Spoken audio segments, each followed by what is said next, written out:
Ma douce CPFL, si tu lis cette lettre, c'est que tu es toujours là-bas, sur ton large campus luxuriant, quoique très moche par endroits, et moi ici, dans ma petite chambre de merde, dont le loyer s'apparente à celui d'un 6 pièces et demi à Chalon-sur-Saône. Je ne t'en veux pas, EPFL. Tu te mérites, tout le monde le sait. Si ce n'est peut-être les étudiants de l'UNIL qui croient pouvoir entrer en toi comme dans un migrolino à Yverdon. Pour bosser, qu'ils disent. Oh, quelle bande de losers. Enfin, je m'égare, que disais-je. Nous sommes séparés, ma douce EPFL, et cela me brise le cœur.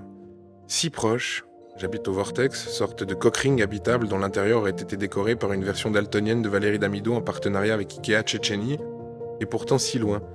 Je souffre de ne te voir que sporadiquement, qui plus est en devant réserver ma place lorsque je souhaite te visiter. Toi qui me faisais me sentir si spécial, même si ma décision de m'inscrire en mathématiques chez toi me rendait somme toute déjà assez particulier, me voilà maintenant obligé de quémander pour obtenir un date en ta compagnie. Maintenant que j'y pense, je t'en veux quand même un peu à certains égards, ma douce EPFL, toi qui inventes tant de choses. C'est bien joli d'envoyer des satellites dans l'exosphère ou de trouver des outils permettant de savoir quels enfants seront dyslexiques, mais si tu tenais vraiment à moi, peut-être aurais-tu déjà inventé un dispositif me permettant de revenir vers toi. Un scaphandre solaire, un aérosol antivirus, un champ électromagnétique ou une merde dans le genre. Je sais pas, c'est vous les ingénieurs, démerdez-vous. Mon EPFL, tu as ramené Bertrand Piccard vivant de son tour du monde, mais tu n'as pas encore réussi à faire revenir tes étudiants dans tes salles de cours. Ne te rends-tu donc pas compte que l'inverse aurait été autrement plus bénéfique à la planète ? Pardon, je m'énerve, mais tout cela est si frustrant. En venant à toi, je voulais vivre la vie académique, pas l'académique tout seul, sinon j'aurais fait médecine. Tu m'as fait espérer tant de choses, EPFL, et maintenant, je suis seul et abandonné de toi. Déjà que de base, les maths, c'est chiant, que Zoom, c'est vraiment chiant, me voilà chez moi à faire des maths sur Zoom.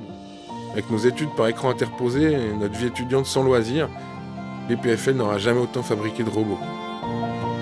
J'ai peur que tu changes trop en mon absence, peur de ne plus te reconnaître quand je reviendrai. L'autre jour, je lisais que tu te lançais dans les boutiques-restaurants automatisés et dans la livraison de plats végétariens sur le campus par trottinette électrique. Est-ce donc comme ça que tu seras quand je te retrouverai, ma douce EPFL ? Un mélange entre Black Mirror et Weight Watchers ? Tout cela m'inquiète. Tu me manques et je t'aime, EPFL. Ma lettre doit te paraître bien naïve et insignifiante, toi qui entretiens une relation avec 12 000 autres étudiants, mais j'avais besoin de te le dire.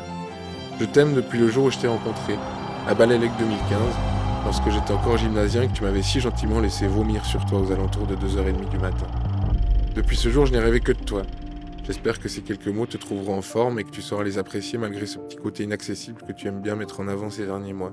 N'oublie pas que sans moi et les autres, tu n'es rien que des murs et que c'est bien le corps étudiant qui donne vie au tien. Je me languis de te retrouver, un admirateur.